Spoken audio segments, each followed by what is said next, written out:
Babak akhir perseteruan abadi dua pengacara papan atas tanah air akhirnya mencapai titik paling krusial. Permohonan kasasi yang diajukan Rasman Arif Nasution resmi ditolak oleh Mahkamah Agung, memperkuat vonis hukuman penjara atas kasus pencemaran nama baik yang dilaporkan oleh Hotman Paris Hutapea. Namun, di balik kekalahan telak ini, ruang publik justru dikejutkan oleh serangkaian pernyataan mendalam yang syarat akan kepasrahan, kegundahan, sekaligus perlawanan terakhir dari seorang Rasman Arif Nasution. Dari balik situasi sulit ini, terungkap 5 jeritan hati paling mendalam dari sang advokat. Tak main-main, Rasman secara terbuka melayangkan permohonan maaf hingga 6 kali kepada Mahkamah Agung, sembari menjeritkan harapannya agar surat berita acara sumpah atau BAS miliknya segera dipulihkan demi menyelamatkan kelangsungan profesinya. Lantas, seperti apa 5 poin jeritan hati Rasman Arif Nasution setelah divonis penjara dan kalah kasasi dari Hotman Paris? Mari kita bongkar selengkapnya. Di tengah bayang-bayang vonis penjara yang sudah inkrah, Rasman secara terbuka melayangkan permohonan maaf kepada Hakim Agung beserta seluruh jajaran Mahkamah Agung. Tak tanggung-tanggung, permohonan maaf ini disampaikan Rasman berulang-ulang, bahkan hingga 6 kali, demi menunjukkan keseriusannya. Ungkapan penyesalan tersebut tidak hanya ia ucapkan secara lisan di hadapan media, tetapi juga disampaikan secara resmi melalui bentuk surat tertulis. Melihat aksi permohonan maaf dari Rasman, Hotman Paris Hutapea justru bereaksi keras dan sama sekali tidak goyah. Hotman dengan tegas mendesak pihak kejaksaan untuk segera melakukan eksekusi penahanan terhadap Rasman tanpa menunda-nunda lagi. Bagi Hotman, proses hukum sudah selesai dan kini saatnya hukum ditegakkan secara nyata di balik jeruji besi. Lantas, akankah permohonan maaf berlapis dari Rasman ini mampu mengubah jalannya eksekusi? Ataukah desakan keras Hotman Paris yang akan segera menjadi kenyataan? Saya kembali menyampaikan permohonan maaf kepada Bapak Ketua Mahkamah Agung Republik Indonesia, Bapak Profesor Dr. Haji Sunarto SMA, kepada para wakil Ketua Mahkamah Agung Republik Indonesia,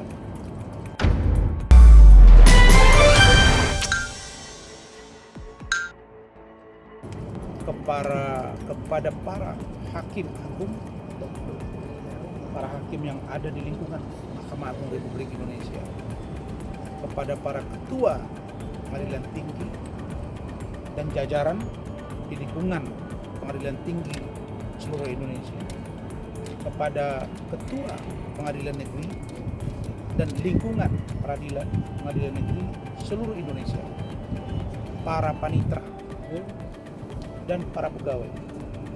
Saya sekali lagi Rasman Arif Nasution dan juga mewakili saudara Firdaus Oiwobo menyampaikan permohonan maaf yang setulus-tulusnya, permohonan maaf yang sebesar-besarnya kepada Bapak Ketua Mahkamah Agung dan jajaran yang saya sebutkan tadi.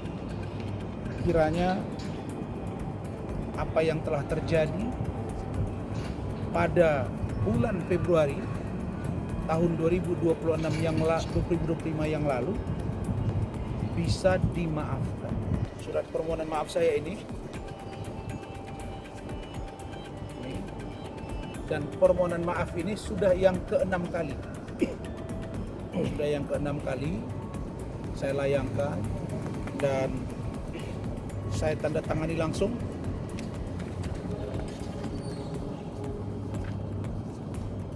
Resmi dari saya. Kemudian tanda terimanya tadi sudah ada ini dari pihak Mahkamah Agung.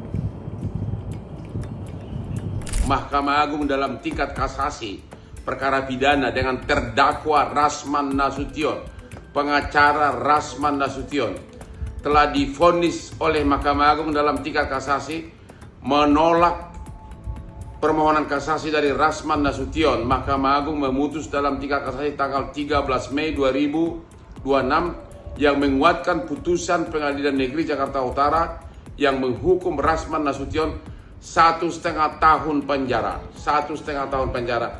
Berarti putusan sudah final. Mohon kiranya agar segera dieksekusi, ditangkap dan dimasukkan ke penjara. Yaitu pertama saudara Rasman Nasution dengan vonis hukuman 1,5 tahun penjara. dan terdakwa 2 Iklim Hakim dengan vonis 6 bulan. Masyarakat Indonesia sangat memperhatikan kasus ini karena sangat viral. Sekali lagi, terima kasih kepada Bapak-Bapak pimpinan Kejaksaan. Mohon agar segera dieksekusi putusannya. Salam Hotman Paris.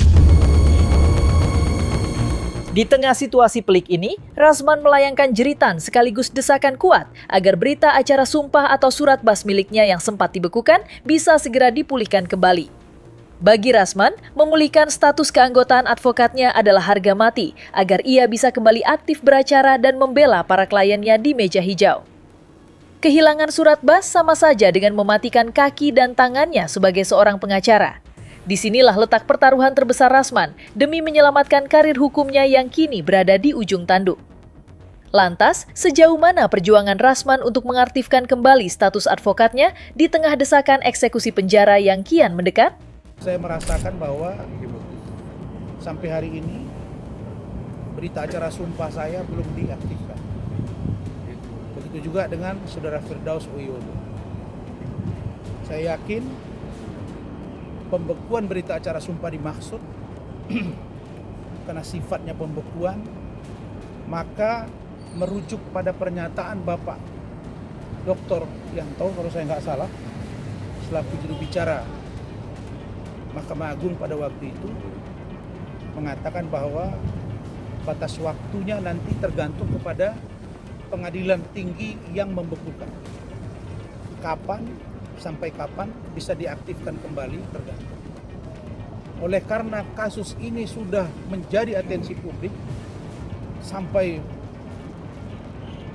sedikit kegaduhan di ruang sidang Pengadilan Negeri Jakarta Utara tahun lalu itu, membuat Pak Ketua dan jajaran di bawahnya, bahkan Ikatan Hakim seluruh Indonesia marah, maka saya berharap, mohon kiranya di samping pemberian maaf kepada saya, juga saya berharap berita acara sumpah saya diaktifkan kembali. Secara jujur saya akui, kalau ini dianggap sebagai hukuman moral, ini sudah lebih dari cukup. Secara mengejutkan, Rasman melontarkan dugaan liar yang menggegerkan publik. Ia merasa jeratan hukum dan beratnya vonis penjara yang ia terima saat ini bukan lagi sekadar buntut dari konflik murninya dengan sang rival abadi, Hotman Paris Hutapea. Lebih dari itu, Rasman menduga kuat adanya indikasi kemarahan tersembunyi dari pihak-pihak tertentu di belakang layar yang sengaja memanfaatkan momentum ini untuk ikut menumbangkannya. Ia merasa ada kekuatan lain di luar Hotman yang sedang bermain di balik tirai keadilan. Lantas, siapakah pihak luar yang dicurigai Rasman menyimpan amarah besar terhadap dirinya? Dan benarkah ada konspirasi tersembunyi yang membuat hukumannya terasa begitu berat? Saya merasa bahwa kasus ini bukan lagi perseteruan saya dengan Hotman, tapi bergeser menjadi barangkali saya duga ada kemarahan. Dan karena itulah saya ingin mengatakan bahwa mohon kebijakan, kearifan. Karena manusia tempat salahnya dan dosa. Tempat namanya khilaf. Kalau dilihat dari proses perjalanan sidang itu, saudara ada di situ juga. Sidang kami itu puluhan kali. Saya merasa pada waktu itu memang penuh dengan tekanan. Tapi saya tidak bisa bercerita terlalu jauh karena tidak ada gunanya juga saya ungkap. Karena yang pasti punya kewenangan penuh adalah hakim. Dengan penuh penekanan, Rasman meminta agar seluruh proses dan penanganan perkara yang menjerat dirinya berjalan secara objektif, adil, dan lurus ke depan. Sang advokat dengan lantang menyuarakan agar kasus ini dibersihkan dari segala bentuk intervensi, tekanan, maupun pesanan dari pihak-pihak luar yang memiliki kepentingan terselubung. Bagi Rasman, hukum harus berdiri tegak tanpa boleh goyah sedikit pun oleh kekuatan di balik layar. Ia menuntut agar hak-hak hukumnya sebagai warga negara tetap dihormati secara bersih tanpa ada objektivitas yang dikorbankan. Lantas, seperti apa desakan penuh ketegangan dari Rasman agar kasusnya terbebas dari intervensi oknum luar? Mohon kepada Bapak Ketua Mahkamah Agung, Bapak Presiden Prabowo Subianto, dan jajaran di bawah, bahwa negara ini harus tegak dengan hukum. Jangan karena Hotman selalu bilang-bilang nama Bapak Prabowo Subianto. Itu Bang Murakarta Simatupang, seorang lawyer senior, keberatan. Apa sih kasus Pak Prabowo kok selalu dibilang klien saya 20 tahun? Orang bertanya, kasus apa Pak Prabowo? Setahu saya nggak ada kasus beliau. Begitu juga misalnya selalu dibilang bahwa wah ini Rasman ini melawan hakim. Saya tidak melawan hakim. Saya melakukan protes. Ternyata protes saya itu berdampak yang tidak baik. Tapi itu pun sudah ada di kepolisian. Biarkan polisi yang mendalami. Kenapa berjalan begitu? Sudah semua ahli sudah bicara. Biarkan. Dan versi saya merasa itu saya tidak salah. Biarkan proses. Jangan didesak-desak, jangan ditekan-tekan. Karena saya tidak kemana-mana. Pasti kita pengen ekspresi. Mengedepankan estetika kan dokter sampaikan. Jelas tadi mendengarkan. Saya percaya Pak Ketua dan jajaran pasti independen. Bukan karena pengaruh seseorang, apalagi pengaruh Hotman. Kenapa? Karena saya yakin bahwa apa yang saya sampaikan ini dari hati saya yang paling dalam. Jadi kalau ada penggiringan opini oleh seseorang, di-up lagi berita-berita lama, diungkap lagi oleh Hotman, itu banyak yang terpotong dan dipotong. Vonis penjara sudah di depan mata dan permohonan kasasi pun telah kandas di Mahkamah Agung. Di atas kertas, banyak yang mengira ini adalah akhir dari riwayat perlawanan seorang Rasman Arif Nasution di hadapan sang rival abadi, Hotman Paris Hutapea. Namun jika Anda mengira Rasman akan tunduk dan patah arang begitu saja, Anda salah besar. Alih-alih menunjukkan wajah kalah, sang advokat justru kembali memperlihatkan tarinya. Dengan nyali yang tak bergeser sedikit pun, Rasman secara mengejutkan melayangkan pesan menohok dan peringatan super tajam yang langsung diarahkan ke hidung Hotman Paris.